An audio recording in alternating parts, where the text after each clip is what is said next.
onto this computer. Okay, so we are now recording and live on Instagram and Zoom. Let me just pull up my notes so that I know what the heck we are talking about. Okay, all right, we are good to go.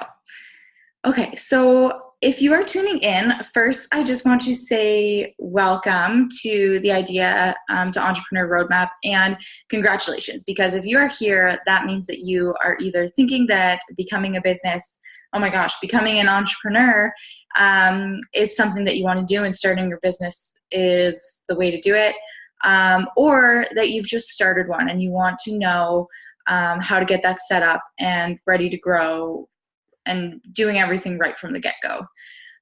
So I just want to say that my promise to you over the next 45 minutes today and 45 minutes tomorrow is to give you as much value as possible. Sorry, this is awkward because I'm looking at both my phone and my screen, but just bear with me. Is to give you as much value as I possibly can over the next 45 minutes today and 45 minutes tomorrow, so that I can share my experiences and my clients' experiences. Oh, 1 second, we have someone joining. Admit. Hey, Adriana. Let me just make sure that, 1 second, I'm moving. There we go. Okay. Can you hear me? If you want to just type in the chat or pop on quickly. I hope you can. Let me know. Just type in the chat if you can't, and we will go from there. Okay. It still says you're talking, but that's okay. Okay, so like I was saying, my promise to you is to give you as much value as possible over the next 45 minutes today and tomorrow. Share as many of my experiences because I've been running Rebel Office for a few years now. I've learned a few things about what works, what doesn't, how to get over those obstacles. And in return, I just ask for your full attention because I want you to take starting your business seriously. I ask that you stay open-minded and that you soak up absolutely as much as you can, because as you become an entrepreneur, if you're starting to become one now, learning is really the key to figuring out what works for your business and what doesn't. It's all about experimentation and putting yourself out there and getting outside of your comfort zone, so that you can start to achieve the success that you really want. Okay. And in return, I also ask that becoming an entrepreneur, like I said, is all about learning and resourcefulness and finding those opportunities that align with your creative ideas. So being open-minded to what I have to say, pull in as much information from other people as well that you possibly can to figure out what works for you. Okay, so as we work through today and tomorrow, you can take notes if you want, but you are going to have access to the recordings. If you're on Instagram, you'll have it for 24 hours. If you're on the list, which if you're on Instagram, you can still get on the list to have access to the replays longer, sorry, but you'll have them for a few more days today and tomorrow. But I would recommend that you keep a notebook near you in case, as we're going through everything, you happen to come across some inspiration and you get some ideas as we're talking. It never hurts to have a pen and paper nearby to write those ideas down. Okay? Okay. I would also ask that you turn your phone off, any other distractions, just so that you can stay focused on the roadmap that we are about to walk through. So today, you are going to learn kind of the common mistakes that stop people from reaching that level of success, and the key factors for success. So where are kind of the pitfalls and the obstacles that people fall trapped to, and then what do the people that do succeed, what do they have that others don't? And then, of course, the 10 steps that I walk my clients through with Rebel Office to build their businesses, whether it's new or they have an existing business. Okay, so ultimately the goal for the next 2 days is for you to walk away with a practical to-do list that will keep you focused and on track for building and growing your business. And I hope also that you leave, my ultimate goal is that you leave inspired and excited to be creative and design that freedom in your life through becoming your own boss. If you know, I'll get more into who I am, but if you know me at all, you will know that I'm pretty casual. I think a lot of people, I know I was when I first started a business, Rebel Office, I went in with a lot of kind of masculine energy.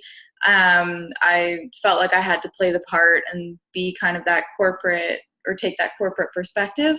And over the years, that's kind of died down. I've realized that running a business and being your own boss can be a lot more fun than kind of the office life and playing that part. So I'm just showing up as me today with all of my experience and knowledge and guidance, and that's what you get. Okay, so also for showing up and taking your future seriously, I'll also have some extra goodies for you with a big announcement at the end of the day tomorrow. Okay, how's that sound?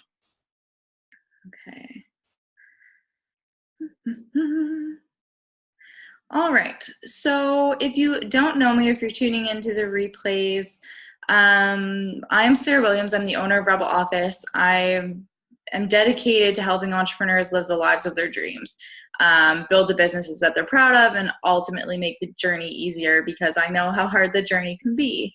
But it doesn't need to be that hard. I'm not here to say that it's also super easy and a breeze and a cakewalk and whatever, but it is what you choose it to be. And that's something that I've personally learned over the last little bit, is to putting a lot more trust and kind of taking the pressure off goes a really long way when you're starting a business. So cut yourself some slack, be proud of yourself from where you are now, from where you were 6 months ago or a year ago or yesterday, it doesn't matter. But you're here now and you're thinking about starting a business and building that future. And the beauty of starting a business is being able to design the lifestyle that you want.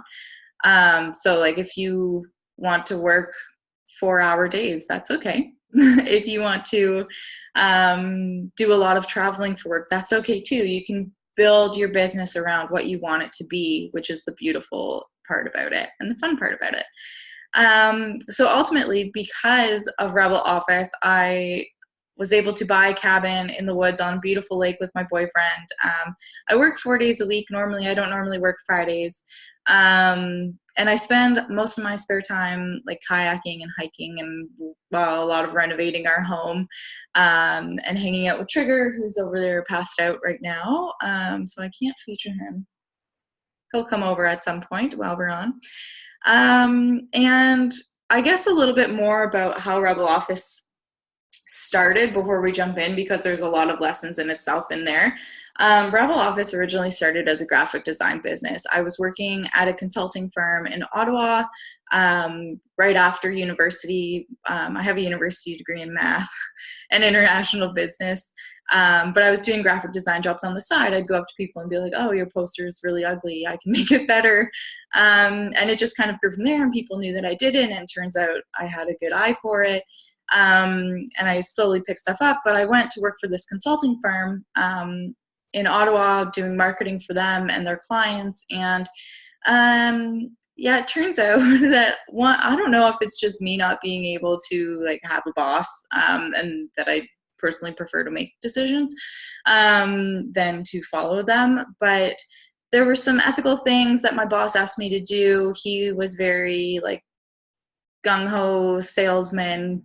And that's not the approach that I like to take. And I'm not comfortable with it. And he threw me under the bus a few times in front of clients. Anyways, it was just not good. And it started to get a little toxic. So I was like, okay, I have this inflow of clients, just on the side with graphic design. So I can either leave. I'd moved to Ottawa also, for a boy, which I wouldn't ever recommend doing to anyone.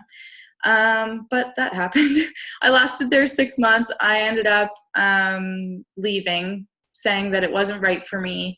I appreciated the experience. I learned a ton while I was there for sure, but I left and I moved back home with my parents. And I'm going to say that I felt like a huge failure when I did that. But not shortly after I moved home, some friends from university were talking about going to South America. So I'm like, yep. See you later. So we went and traveled Peru, Bolivia, and Chile. for a month, and then I went back to Peru and volunteered for a month. And while I was in the volunteer house, I started to formulate this idea of Rebel Office. So from there, from the volunteer house, I registered my business with the province of Ontario, thanks to the wonderful magic of the internet. And then the rest is kind of history. It's gone through obviously a bunch of really weird evolutions since then. Me trying to figure out, and we'll talk about this, about how you should go in knowing what you actually want from your business. But at the time, I just wanted a way out. I needed to make some income, and I was good at graphic design. So that just kind of fell into my lap. And it's not the same journey for everyone. Everyone's going to have a different reason why they start their business. Everyone's going to have a different kind of push to do it. But that's mine. And I don't think there's any shame or reason that you should hide why you started your business, where it started to where it is now. Your business is going to grow and evolve anyways, but there are ways to limit that and to stay focused on your ultimate goal. When I started Rebel Office, I didn't have that ultimate goal. So that's why it's seen so many weird moves, but it's actually kind of worked in my favor, because I've discovered that I actually love helping people build their businesses, because I've loved building mine, and I've picked up these skills and tools along the way. So, okay, so enough about me.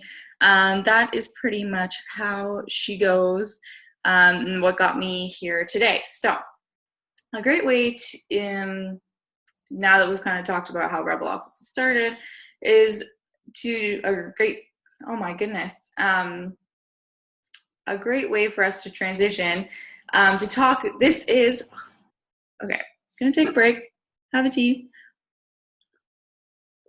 This is a great way to jump into why businesses fail, is what I was trying to say. Okay, so you guys aren't gonna like to hear this. And I like throwing stats out there because they actually motivate me personally to not be that stat. So within 4 years of anyone starting a business, 50% of businesses fail. Now, I'm not saying that you're going to be one of those businesses, not at all. I'm saying that you need to figure out how to not become one of those businesses. So a lot of entrepreneurs, I think, go into it for a short-term gain. At least a lot that I talk to, not normally the clients I bring on, unless it's they have kind of an exit strategy and they want to sell. But a lot of other people that I talk to, especially in Facebook groups, they expect returns really quickly, and then they want to, they don't last because they haven't built in the systems and built in that sustainability measure. So let's jump into the 4 reasons why businesses fail. These are top 4. There's, of course, many other reasons why businesses fail, and it all depends on your situation. But number 1 is never getting started because they're overthinking things. So this is a huge one, because if you're sitting there thinking, okay, well, what if this doesn't work? Or you're spending too long, I guess, in the planning stage, then you're never going to get started, because it is never perfect for you. You never think it's the right time, but there is never really like a great time to start your business. You need to just start chipping away at it. You need to get in there, start taking action, so that when you are ready, then it's ready to go and you can hit the ground running. Okay. Number 2 is not being clear about what impact they actually want to have, or that they want their businesses to have, which, as I was talking about, was a huge obstacle that Rebel Office had to overcome, is being more intentional about who we wanted to help, why we wanted to help them, what kind of help we wanted to offer. Oh, 1 second, let me admit. Hello, Meg. I don't know if you're on mute or not. You can just hop into the chat if you have a question, or just pop on. You can turn your video on if you want. We can just hang out. Okay. The chat if you have a question, or just pop on. I'm going to mute you because I'm getting feedback. Okay. There we go. Okay. Yeah, so number 2, not being clear about the impact. So before you even consider running a business, I would take some time, journal it if you're into journaling, and think about what you even want your business to accomplish, whether it's for you, whether it's for other people. I think of both. I think it's super important to be rooted in what you want your business to do for you, and what kind of value you want it to add to your life. But of course, you're not just doing it for you, you're doing it for the people that you'll serve, whatever your products or services, what kind of value they'll offer them. Number 3 is spending where they don't need to. This cash flow is a very big issue for entrepreneurs, especially at the beginning. Everyone goes through it. I mean, unless you happen to approach some venture capitalists and they offer you millions of dollars to get started. And it's actually kind of a two-edged sword. So I'll say that. But also a lot of businesses fail because they get funded or they have too much money and they grow too quickly and it's not sustainable. So, but if you're spending money where you don't need to be, there's a huge chance that the stress is going to get to you. And you're going to start, like I was saying earlier about having the trust, that things are going to work out and taking that pressure off. If you have financial stress, that doesn't necessarily happen and you start to make rushed decisions, not sustainable decisions. So just be very aware of the investments that you're making. Make sure that it's an investment that's going to actually add value to the growth of your business. And number 4 is the unwillingness to learn and take advice. So a lot of entrepreneurs go into business because they don't like, they don't like hearing other people's opinions, or they think that they know best. And I mean, you do in terms of what you're offering to your clients and customers, but in terms of actually building a business, you need to be open to receiving that advice and soaking in as much knowledge and being able to filter it so that it's aligned, like I was saying earlier, with your business and the business decisions that you're making. But I don't want any of those reasons why businesses fail to discourage you, because now you know them, you know to watch out for them. And successful businesses, I mean, they happen every day. So if other people can do it, why can't you? So running a successful business can let you do quite a few things. As I was saying, I gave some examples with what Rebel Office has let me do. Businesses can let you be creative and make a living by doing what you love, and that you're super passionate about, so that can lead to a more fulfilled life, a happier life. You get to design your own hours. You're in control. Now, I don't want this to mislead anyone. Of course, they're sorry, 1 second. Letting Diane in. Hi, Diana. Let me just toss. There we go. You're on mute. Okay. Sorry, where was I? Ah, yes. What successful businesses can do for you. So it lets you design your own hours, but I don't want this to mislead you. Sometimes, yes, you are going to have to put in a lot of work, especially at the beginning, but all of the work that you're putting in needs to be focused on the bigger vision, so like the 5-year goal, and then also how can you build in stuff today and everything that you're working on today so that it's sustainable and you can grow, and that you're doing things right from the very beginning. Because one of my favorite quotes is that if you don't have time to do it right now, when will you have time to come back and do it right later? So anyways, that's just my food for thought. But ultimately, when you are running your own business, you're in control of the effort that you're putting in, the time that you're putting in.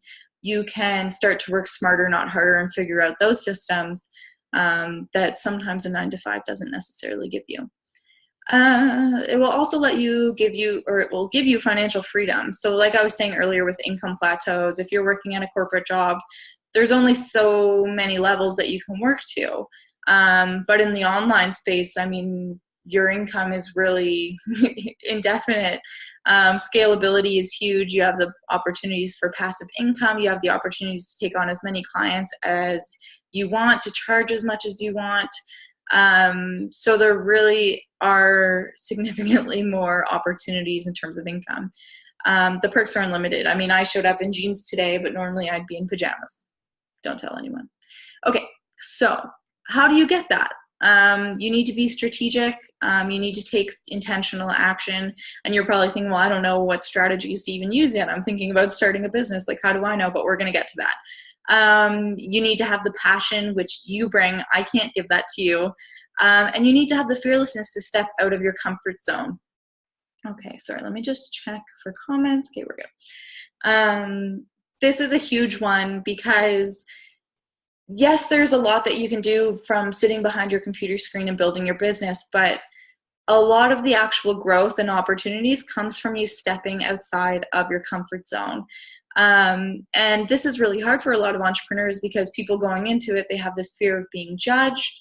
But that's something that doesn't necessarily go away all the time or fully, but it's kind of a muscle that you build where you learn to kind of say, okay, you kind of embrace that fear. So you say to your fear, like, okay, thanks for being here, but I'm going to try this anyways. I'm going to put myself out there anyways. I'm going to go live and announce this to the world anyways. So intentional action, the passion and the fearlessness to step out of your comfort zone, or at least starting to work that muscle, those are the key steps to building a successful business, or factors, I guess, steps we're going to go over. So all of those things are exactly what our Idea to Entrepreneur Roadmap is all about. It's all about incorporating all of those to avoid the pitfalls that we talked about earlier, and jumping over those obstacles that are far too common. Okay. So today we're going to focus on the first three. So there's 10. One of them is a little bit iffy about where it's placed, and it really does depend on you, and that's obviously making it official by legalizing your business, by registering it, and doing your name search and getting all the permits and all of that fun stuff. But we'll talk about that after. These first three strategic points should all happen before you take any sort of I don't want to say action because you're still taking action before it, but it's stuff to think about anyways before you go in and start to make investments, I guess, and start to build up those expenses.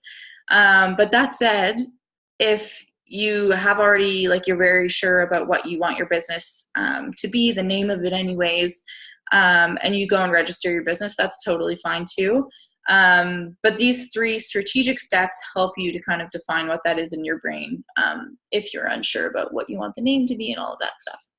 So the first three steps are defining your business model, defining what your products and services are, and defining who your dream client is. And all of those, that's obviously very oversimplified, and I'll go through each of them and give you some cool tools that I've used in order to figure out what those are for me and Rebel Office and our clients. But all those three steps will really help to I guess, hone in on what your idea actually is so that you can take it to market and you can start doing that market research to figure out if there's kind of validity there. You need to validate your idea. We'll talk about that too, because that kind of happens in the dream client stage.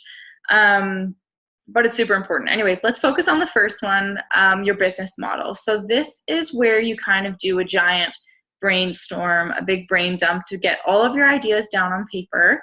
I personally love mind maps, but you can do it whatever way that you want. Write down absolutely every idea that you have for your business. If you're here, you probably, if you don't have a business already, you probably have an idea of what you want it to look like. I want you to write that down first, but then I want you to start pushing yourself out of the box, thinking, okay, well, I could also make money this way. Or I could develop partnerships here, and start to think about how, like, all of the moving parts of what your business looks like. I'm going to share my screen in a second. Yeah, actually, let me do it now. 1 second. Oh, 1 second, Meg. So what if you have multiple different unrelated business ideas? How do you pick the best one? Also, how do you make the strategic choice between an actual storefront or an online business? Okay, good question. So to answer your first one, what if you have multiple different unrelated business ideas? How do you pick the best one? I think that it helps to define your business model for all of them, or at least get your ideas down for all of them. And then you can either see if there's one that aligns with you more. But more importantly, I think you should take them all to market. Talk to different people. If you can think about who each of your business ideas would market to, or who the dream client is for that idea. If you start to think about that, you can start approaching people that you know in your personal networks to be like, hey, like I have this idea. What do you think about this? And you can start to get feedback from other people and see which one has better responses. And of course, market research is tricky, and we're going to talk about it a little more. People can go on to a market research call and say, that's horrible, and tear it down. It doesn't necessarily mean that they hate the idea. They might hate an aspect of it or whatever. So when you're doing any market research, whether it's for one business idea or many, is to just take everything with a grain of salt and ultimately trust your gut at the end of the day. But anyways, yeah, so I would take them to market, or I would sit down and think, okay, which one gives me the most opportunity to build the life that I want?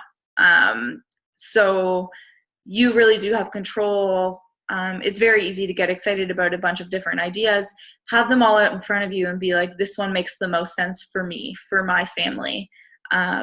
This one makes the most sense for the market, and start to kind of do a pros and cons list that way.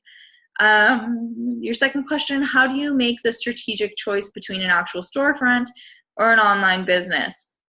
This depends on what your idea is. You're welcome. And how much cash flow you have. If you have the investment to make in a storefront and you feel aligned to open a storefront, like say you want to become a florist, there are some business models and some lifestyle choices that you have to make to figure out what makes the most sense for you and your business. So online business, of course, has a lot less overhead. A lot of the times you don't even need to buy inventory up front. You obviously don't have the rental. So, and I'm biased because I'm pro online business, but I also understand the appeal of a storefront. I would just be very aware and do your research in where the storefront's going to be, make sure that the traffic's there, and really dig deep into kind of what you're thinking, why you think that a storefront versus online store or vice versa is the way to go, and really dig deep into kind of your values and the lifestyle that you want. And if you want to talk about that a little more, Meg, just message me. We can talk after. Okay. You are welcome. Okay, so you're right. I was sharing my screen. Business models. Dun, dun, dun. So I use this really cool tool. 1 second. Can you guys, not that, we'll talk about that after. Can you guys see that? This is the business model canvas. Sorry, Instagram, you can't see this. I didn't think about this before I hopped on Instagram, but 1 second, let me see if I can turn that around. Business model, oh goodness gracious. Okay. If you just Google the business model canvas, you can grab this. It's a free download. And I love it because it outlines kind of all of the key aspects of your business. So it gets you thinking about, the core of it at the center is your value proposition. So what value do you add to your clients or customers? And then who are those clients or customers? How do you deliver that value to them? That's your channels. And then from that, kind of what resources and activities do you have in order to be able to deliver that value to your customers and clients? So key resources are anything from team members to equipment, depending on what your business is, or inventory or whatever. And key activities, of course, are kind of your main business activities that you think you'll be doing. Key partners is huge because partnerships are a giant way to grow your business. If you think about businesses that you want to work with, individuals or influencers are huge right now. But start to think about where those partnerships can come in so that you can leverage your business, get the word out there, or offer something specific, offer a bonus value or whatever to your customer segments. Think about that. Also, think about your profit mechanism. So this is what I call kind of like down here, the cost structure and revenue streams. That's your profit mechanism. So and a lot of times, if you're going to be making money, most times you're also going to be spending a little bit in order to make that, whether it's just to run your business on a day-to-day level, whether it's through advertisements. But so start to be aware of what those costs look like for your business. So Meg, like with your question, whether that's with rent for a storefront, which you need if you want to run a brick and mortar business to offer physical products, or a service-based business, like professional services like insurance or whatever, then you need that storefront traditionally. So those would go under your costs. Internet, if you run an online business or any business these days, that kind of stuff all goes under costs. So really kind of brain dump all of your ideas onto this. And your revenue streams. What are different ways that you can make money? There are a few ways to do this. You can either think about an end income in goal or in mind and work backwards. So you say, okay, if I want to make $100,000, I either need to sell, 1,000, is that right? 1,000 people at $100 product for the year, or is that right? Yeah, that's right. My math's off and I don't have my calculator because I'm on Instagram. That's so bad. And then, or you can sell 100 people at $1,000, 50 people at $2,000. So you can work backwards that way with an end income in mind. Or you can just start to think about different ways to generate income or build revenue. So that could be like one-on-one calls with clients if you are a service, but yes, that's right, 1,000. Yes, thank you, Meg. As revenue streams, how many do you recommend to have?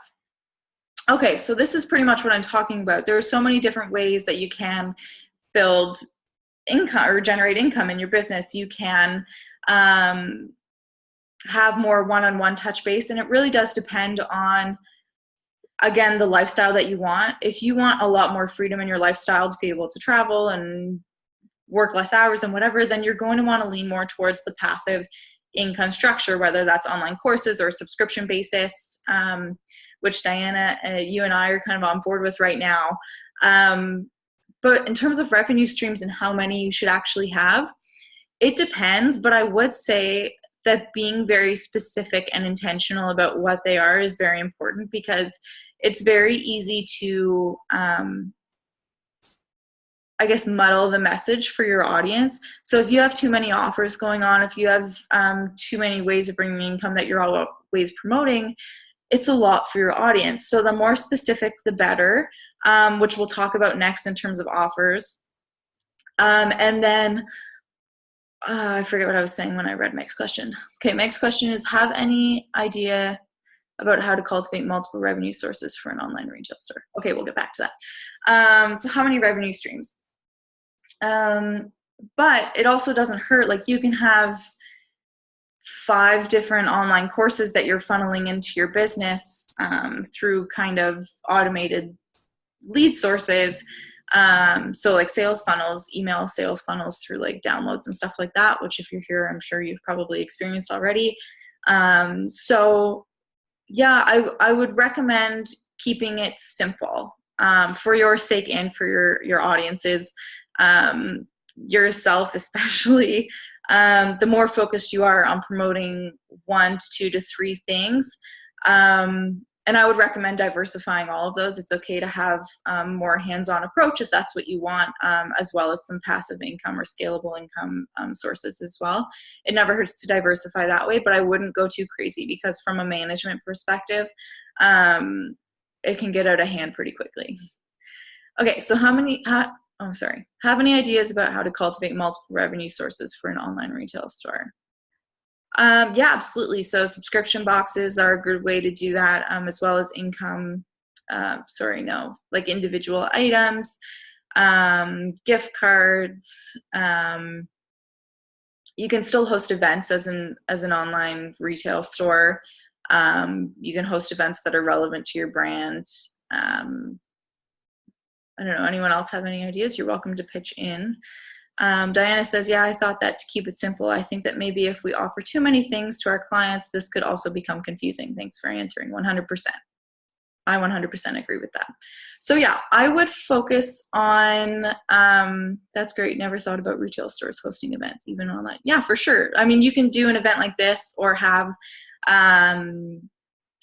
like say, so Meg and I had originally started, or we have in the past started an e-commerce store for ethically sourced Canadian products. So using that as an example, you can host an online event to bring together people to talk about specific issues related to fast fashion or related to plastic and waste and all that stuff. So you can create events and host events, which you can charge for as a connection opportunity, or if it's more of an educational or informational event, then you can charge for those. So that's one way. Anyways, okay. So back to, I don't know if you can see the chat in the middle or if you guys are just looking at my, the business model canvas, which is ideal because I like to still have the chat up, but let me know. Okay, so yeah, so work your way through these kind of key points of your business model. So your key partners, your key activities, key resources, your value proposition, which I would focus on first, and make sure that it's the most aligned with you. Okay, because the value that you want to offer other people is going to be the core of your business. Always. Okay. And then you can start to develop figuring out who those customer segments are, the relationships that you have with them, and how you deliver to them using what channels. Okay. And then, of course, your profit mechanism. So your revenue streams, all the potential revenue streams that you can possibly think of. And then you can go through and cross them out and say, no, that one doesn't make sense, or that one's not aligned, or whatever, in your cost structure. I am going to say that when it comes to your revenue stream, if you start to think about ways that you can bring money in and something feels really good, but you all of a sudden start to talk yourself out of it because you don't think it's possible or that it'll take a lot of work or whatever, do not do that. Do not think about what could go wrong. Do not think about how hard something is. Literally anything is possible if you break it down small enough, if you think about the best way to approach it. And if you ever think or start to think that way, then you and I need to have a chat. We can hop on a call and just talk through what your ideas are, and we can figure out a plan of action to make it actually possible for you. This brainstorming session and working on your business model, I would say give yourself an hour to sit down and really think about everything that you want. If you're working with one business, if you have a bunch of different ideas, maybe work on them throughout like a duration of a week. But just don't get inside your own head. Try, and yes, there's a before and after since I started working with you. Thank you. Diana says, yes, there's a before and after since I started working with you, Sarah. She's so sweet. Okay, so what was I even saying now? Just focus on the opportunities and the possibilities and kind of dream big here. Don't bog yourself down with the how to do that and whatever. This is where you really get your ideas out. There is a way to do anything, okay? And if it's not clear for you about how to do that, then like I said, we'll chat. Okay, so that's your business model. How does everyone feel about that? It really is just like a giant creative session for you to get all of your ideas out and think about everything that you want, everything that you can get out of your own life and your own business, and how you can kind of pull that together into an actual business. I would love to know everyone's thoughts on that. Okay. Let me stop sharing for a second. Okay, I'm back. Okay. So now we're going to talk about products and services, which we have already, I don't know why it's doing that, but that's okay. So let's talk about products and services. So I would love to know who, if you're tuning in live or if you're watching the replay, just email me or click reply or whatever.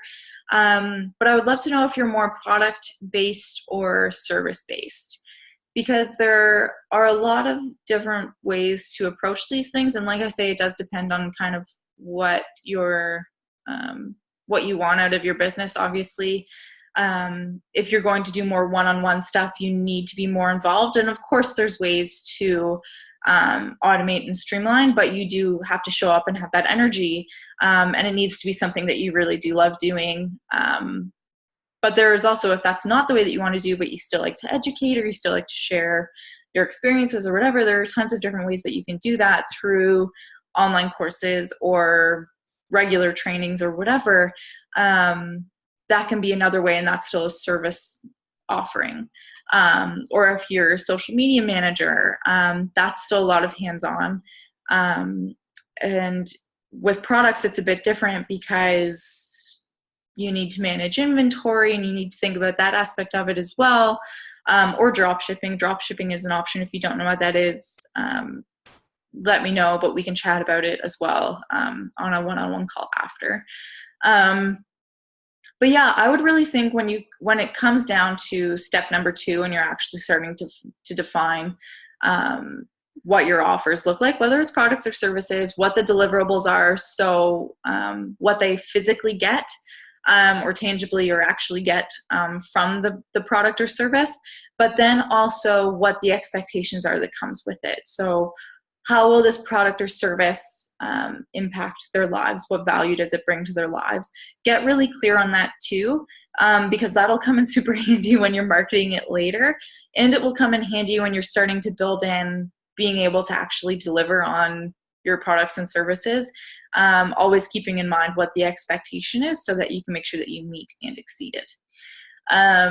Okay, so if we're going to focus on service-based businesses, with Diana's question about how many revenue streams you should have, I would recommend defining a signature offer or a signature package, or being as niche as possible. And yeah, I mean, signature package is the best way to say it, because what this does is not only does it make your messaging cleaner, because you're always, like I said, advertising and promoting and speaking about the same thing, but from an organizational standpoint, it makes your life so much easier. It lets you automate what you can and kind of build in those templates and stuff so that you're, like I said, working smarter, not harder. This is huge. Because, so like, for example, if you have one program, you can have one service agreement template, or if you have one big social media package, if you're a social media agency, for example, then you have one main package that comes with one proposal. So it really does help you streamline and have all those documents and that, sorry, trigger's awake. It does let you plan ahead and figure out which ways you can streamline, organize, build those templates. So think about that. And if you're thinking about starting a product-based business, think about the product lines that align with the brand that you want to build. You never want to stray too far away from that, and it's super easy to kind of run away with it, take on a lot. So being as niche as possible from the beginning, you can grow after that, but build that foundation first and make sure that the products or services that you're introducing are aligned with your market and your audience. Does anyone have any specific questions about the products or services that they want to offer? Just let me know. Trigger? No. No growling. Okay. Let me know. And if you have any questions that come up, just DM me on Instagram at Rebel Office, or shoot me an email to sarah@rebeloffice.ca, whatever. And we can talk about that and work through your products and services ideas. Okay. And then the third step that we'll talk about, ooh, this is running really late. Sorry, guys, I'm talking a lot, is about your dream client and customer. So here is where, fortunately, you've kind of started to build those ideas in your business model, and you've started to think about, okay, who would these products and services actually be good for? What kind of impact does it have on their lives? All of that stuff. But now it is time to actually define them. It is time to figure out what their income is and what their hobbies are, where they like to spend their time, what kind of information they like to consume. Diana says, I have this little idea that selling products is easier than selling services. In short, is there a difference between strategy? Is there a different strategy for each?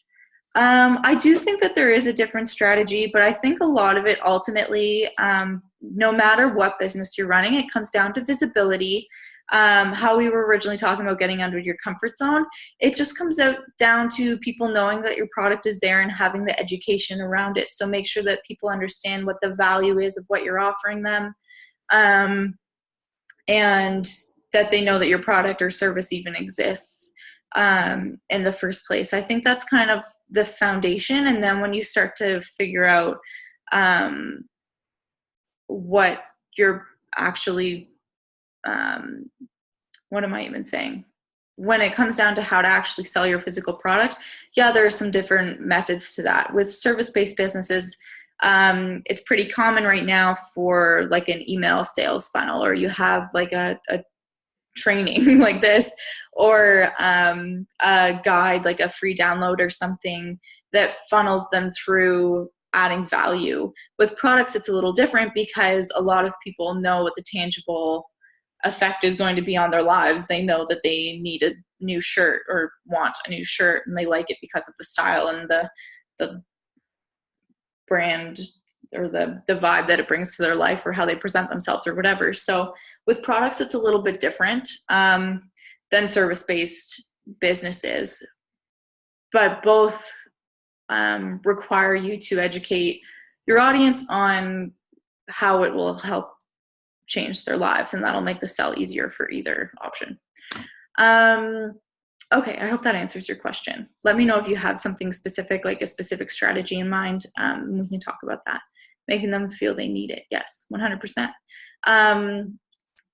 Yeah, that's pretty much that's pretty much sales. Okay, so yeah, when it comes to your dream client, start to be very specific. It's kind of a slippery slope, but it also becomes very easy to feel like your product or service can serve everyone. And if you take that approach, it's not going to serve anyone. So you need to be very specific about the products, or about the type of person that your product or service has the most likelihood to appeal to, and that will be the most profitable for you and enjoyable to work with. It's okay to be very specific about the type of person that you want to work with, because they'll actually just be more enjoyable, whether they have the income or not. So it really does depend on who you want to work with, and then figuring out where they are, what they care about, so that you can speak to them and say your message at the right time to the right people in the right place is ultimately what it's about. So think about their income, their occupation, their hobbies and extracurriculars, their financial situations, their family status, or relationship status, or whatever. Really, it's super important to remember that anyone, even if you're like a B2B and you want to sell to other businesses, the people running those businesses are human beings. And if you're selling direct to market, then those are human beings too. So you need to just be very aware that you're dealing with people. So you can go and be very specific about the type of organizations that you want to work with, but it's deeper than that. It's thinking about who are the type of people that are running that business, or who is the type of person living this lifestyle. Because that's when you start to get very clear on who they are, then it becomes way easier to sell to them. Okay.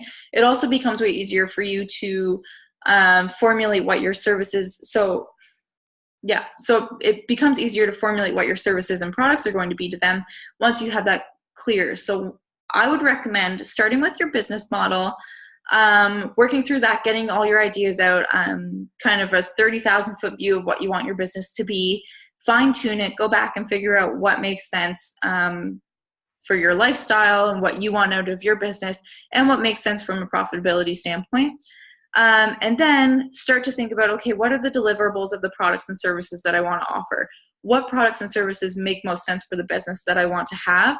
And then when you go in and start to define your dream client and customer, then you can go back to your products and services and be like, okay, yes, this makes sense. Or maybe I need to tweak this a little bit so that this resonates a bit more, or so that it adds more value, because I know this about them.